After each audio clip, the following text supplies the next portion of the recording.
buffalo chicken with sweet potatoes, and I heard a lot of great comments about that. So hopefully you've had an opportunity to try that and test out the healthier version of buffalo chicken.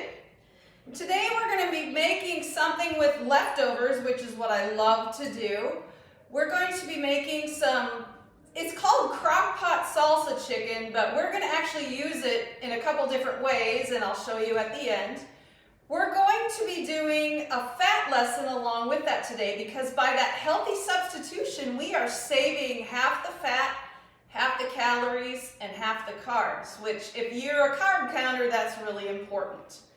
So we're going to start off today with the fat lesson, and as a teacher for nutrition, this was always my favorite class, because as a chemist, you guys are going to learn chemistry today. And I know back when you were in school, you probably thought, oh no, science is scary.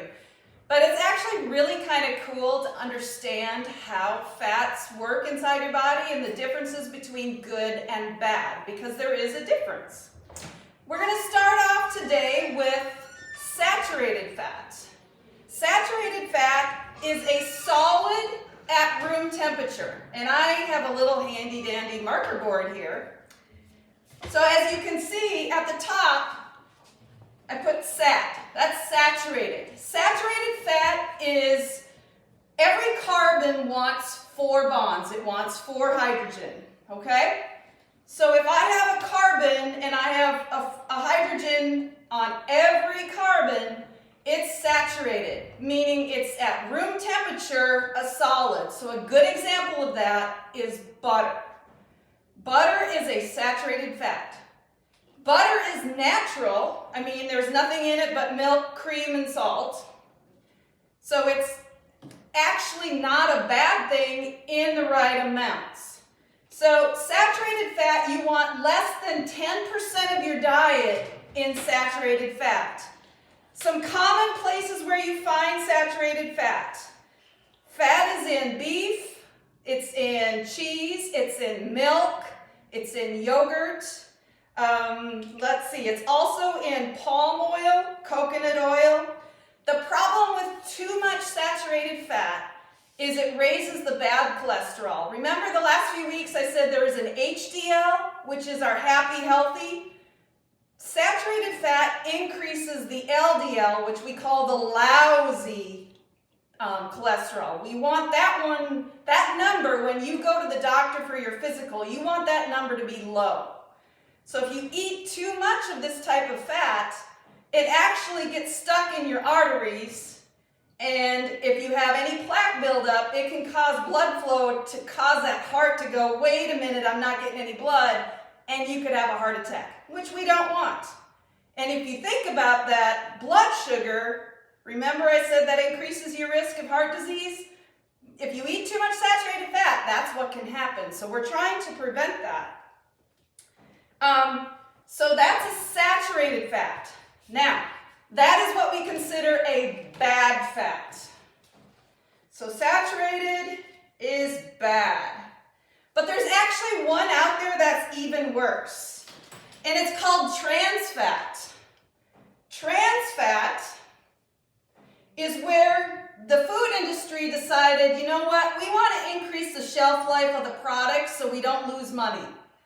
The food industry wants to sell you food, but they don't want to throw food away. So what they did is they came up with this hydrogenated process, which actually takes hydrogen and forces it onto an already stable molecule. So it's forcing more hydrogen in there, so I call it the super stable fat. But our bodies don't know what to do with that. You know, our body can process a little bit of saturated fat. Trans fat, however, is lethal. We don't want that in our food. So when you're shopping, for example, I buy natural peanut butter because regular Jif, I don't know if it does anymore because I don't actually buy it, but it used to have the words hydrogenated on the label. We're actually going to do a nutrition label lesson in a couple of weeks, because I think a lot of us don't really know what we're looking for when we go to the store. So I'm going to kind of break down food labels for you in a couple of weeks. But if you look at a jar of peanut butter, for example, and the words are hydrogenated is anywhere on the label, it contains trans fat. Coffee creamers used to contain it. The food industry got away with it for years. They were supposed to be getting away from adding it to our food, but I actually don't buy a lot of foods that come in products with labels, so I actually haven't seen trans fat in a food in a long time because I don't buy those foods. But you can look at the label for that key word. Another trick with the trans fat is a lot of times the label will say 0 grams of trans fat. 0 doesn't mean 0. 0 means I have to look at that label because sometimes the food industry will put small amounts of it in there, but they have a requirement of less than 0.1%. So if it has less than 0.1% in the product, they can list it as 0. But 0 is not 0. No means no. So when you're looking at a food label, look for one that says no trans fat. Again, the food industry was told they were supposed to take that out of our food, but I'm not sure that we're there yet. So we got to learn how to read those food labels, and we're going to do that in a few weeks. So less than 1% of your diet should contain trans fat. So if you eat any products that come in boxes or cans, you need to make sure that you're reading those labels, okay? Looking for that key word, hydrogenated. So it's that hydrogen being forced on there. The next fat we're going to talk about is a better fat. Now, need to understand that fat has 9 calories per gram. Proteins and carbohydrates only have 4 calories per gram. So although we're adding better fats to our diet, they also still contain a lot of calories. So we can't just eat a tub of peanut butter every day and be okay. So we're getting twice as much. If you think back to our cash box of calories, if we're eating too many fats, even if they're healthy fats, we can still gain weight and lose that muscle because we're giving our body too much food for what we're doing, okay?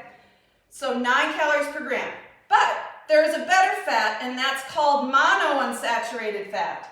When I taught chemistry for a while, I always used to call the saturated fat, it's like a dance partner. The carbon wants 4 dance partners. He's selfish, okay?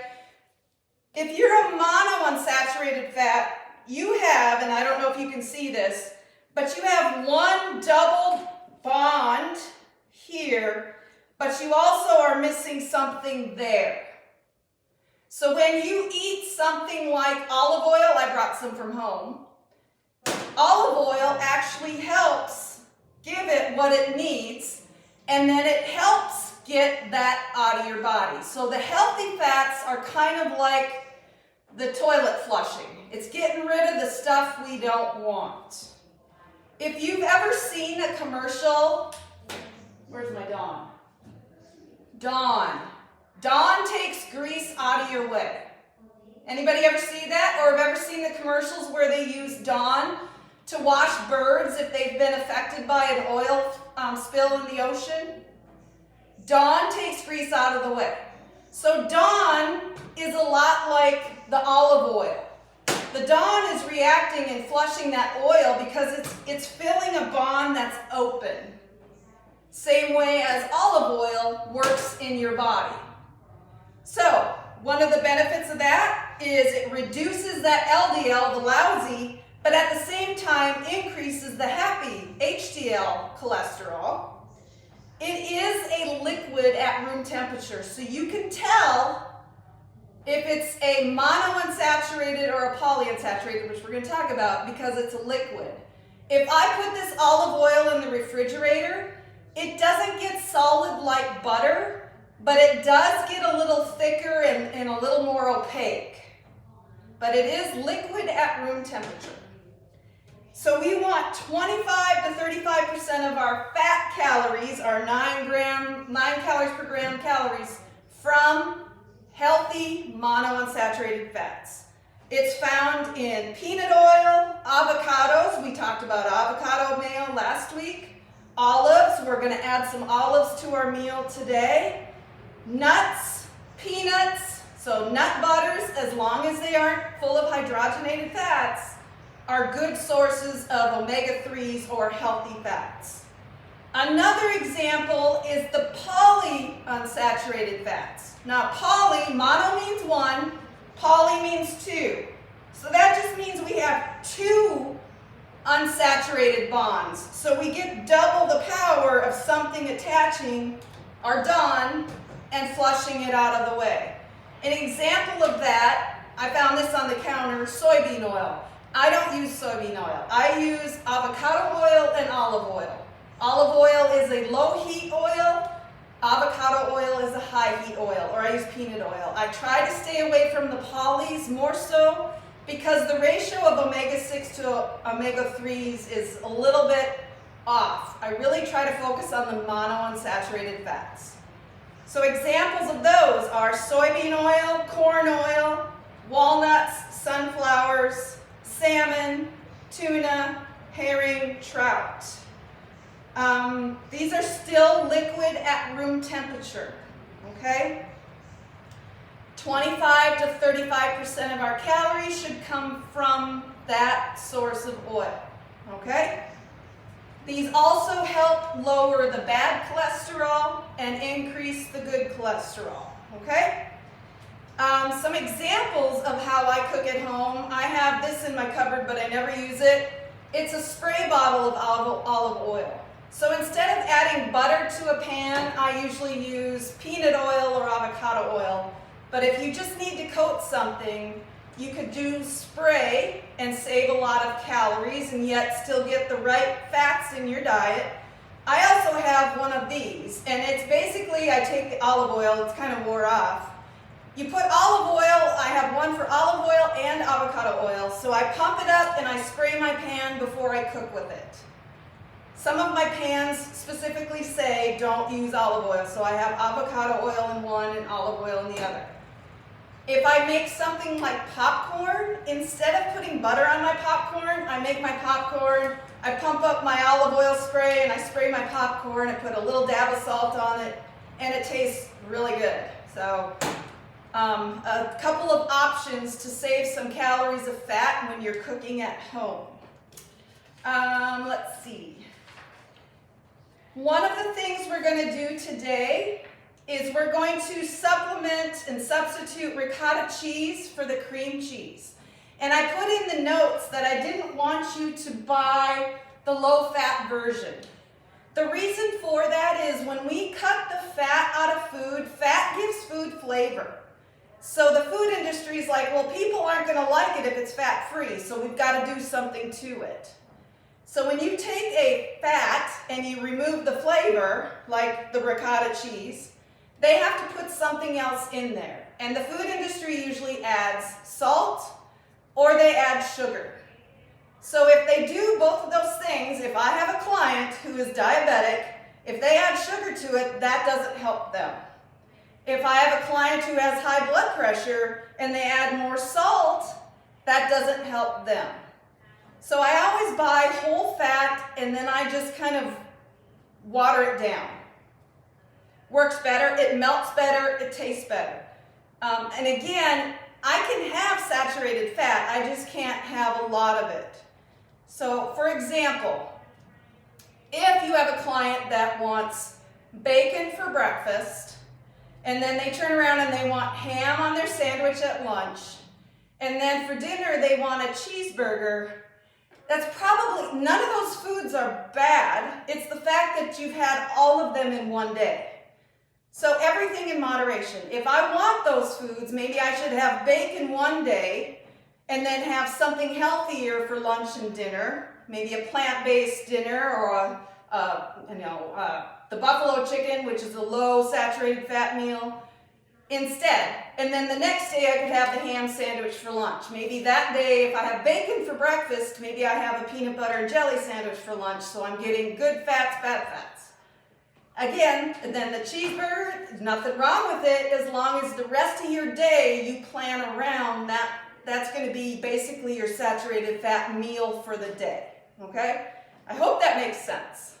So we're going to use a full fat version today, but by doing that, we're cutting half of the carbs, we're cutting half of the fat, and we are really going to just make a healthy meal out of the chicken we have left over. So if you have any questions about the fat lesson, you need to let me know. I am going to have Allison send, it's a really great handout. I've probably used this handout for 15 years. But again, I don't shop for a lot of foods that a lot of people eat. So some of the stuff I'm just not as familiar with anymore because I don't buy it. I can tell you a secret.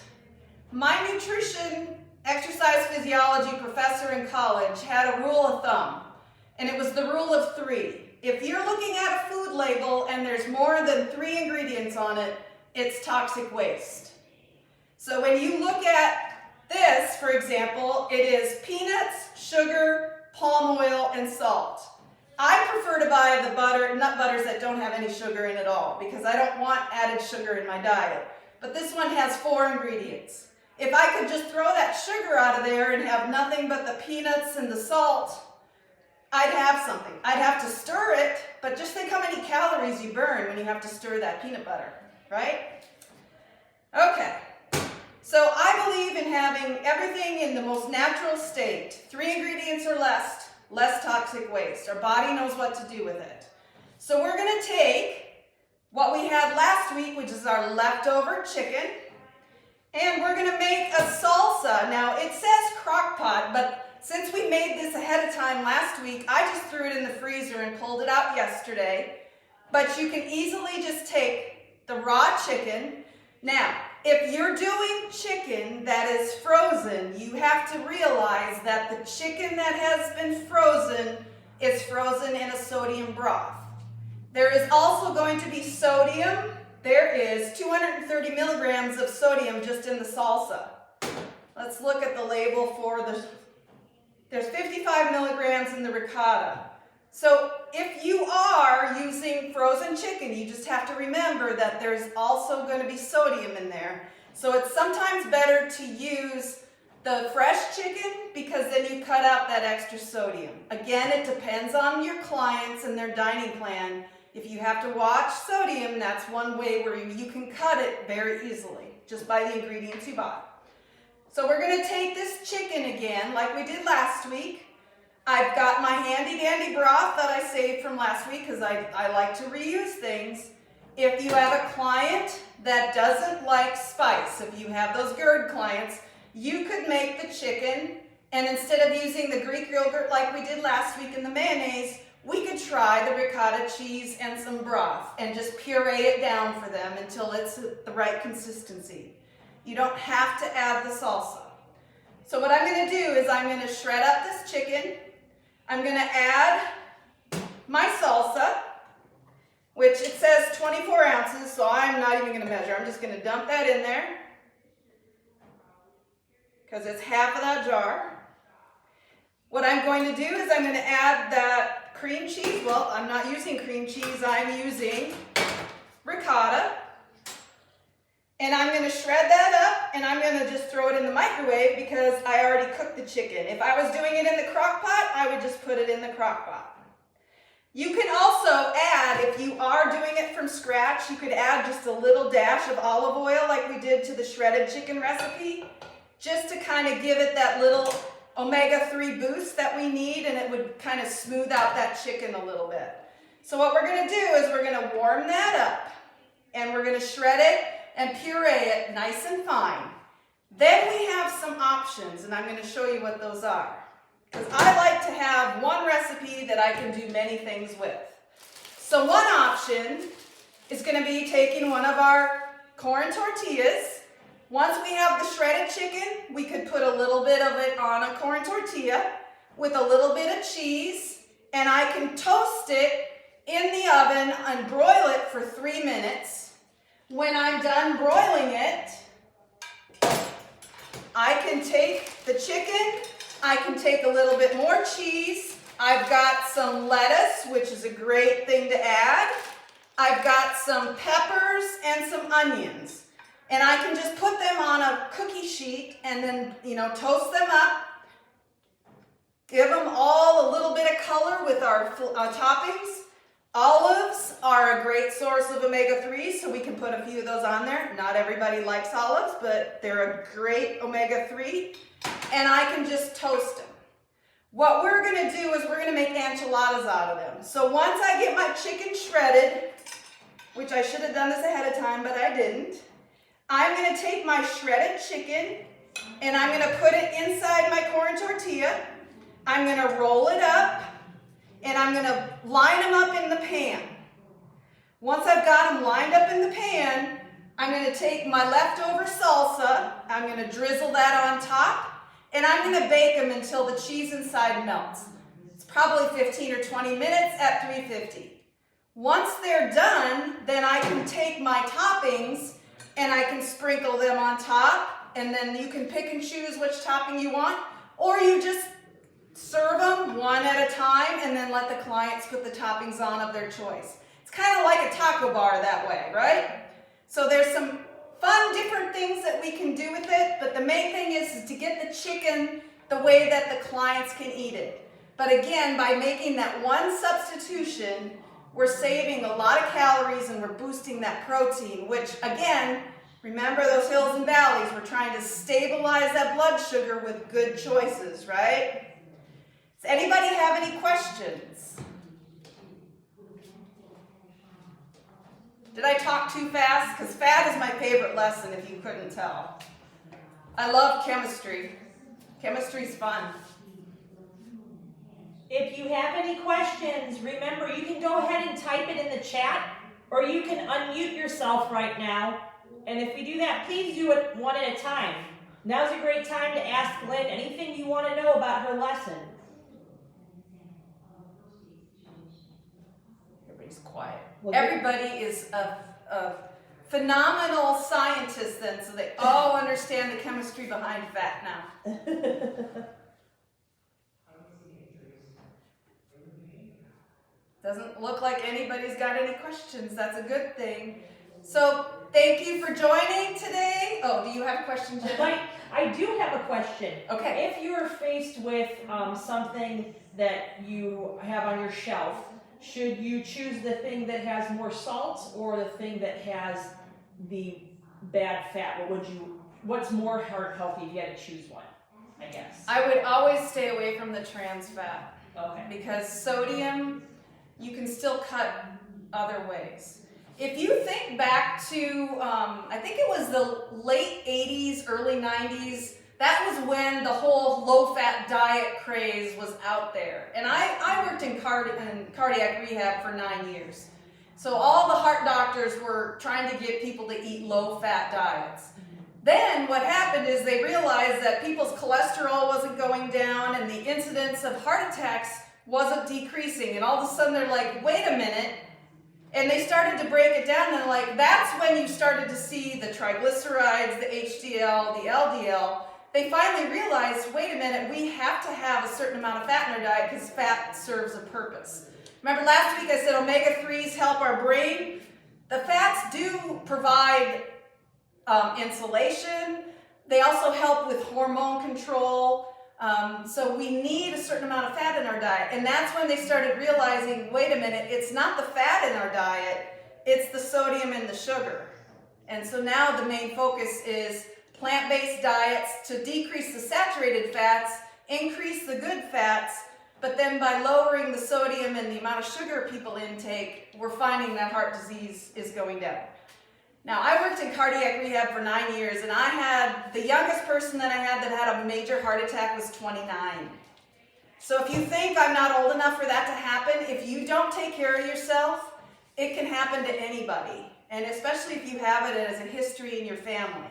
So the best thing we can do is put the right foods in and do the best we can to take care of ourselves so we can avoid things like heart attacks or strokes even. So, good question. Yes, ma'am.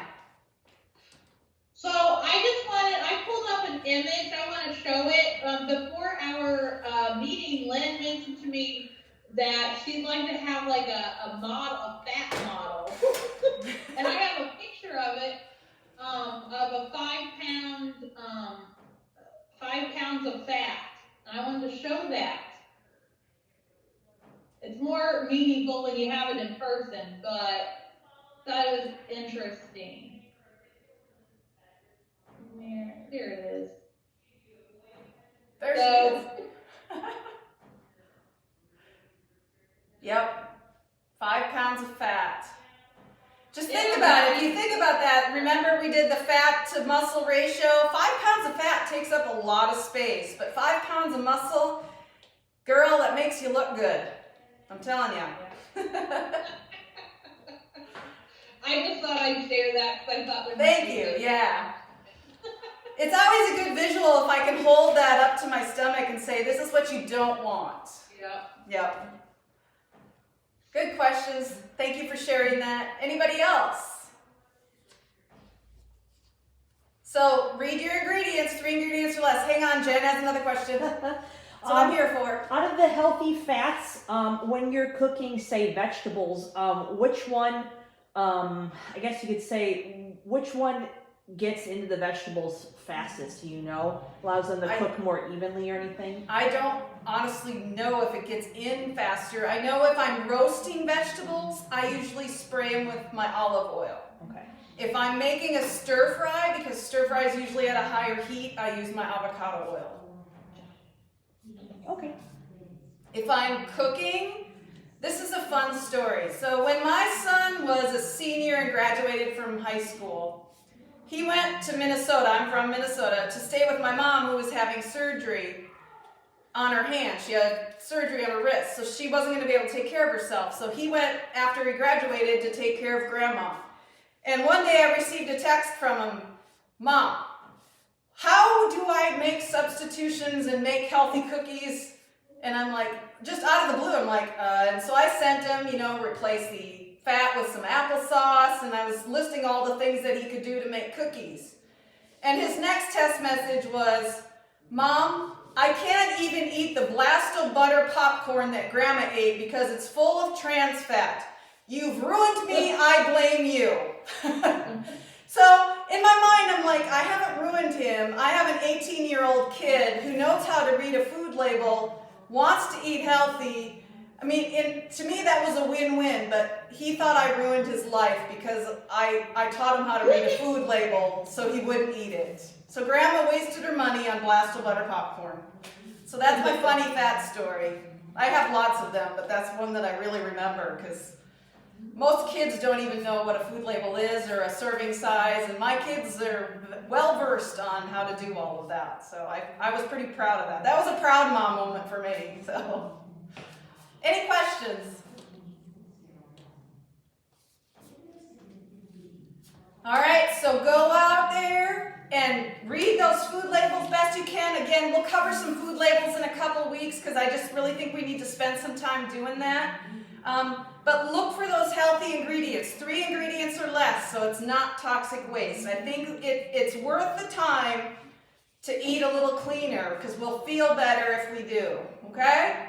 So I'm going to get the rest of this cooked up and then we're going to kind of share it with some of our Columbus folks. So hopefully some of you are able to try this maybe after we get done today so you can maybe have some before you leave today.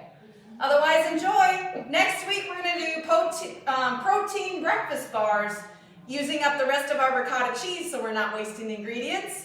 And I'm also going to put all of these peppers and onions that I don't use today in a freezer bag and I'm going to pop them in the freezer so that going forward, we can reuse them because you don't have to blanch any of that. We can just cut them up, throw them in the freezer, and add them to a later meal. So if you have some left over, do the same. Okay, guys? See you next week. Thanks, Lynn. You're welcome.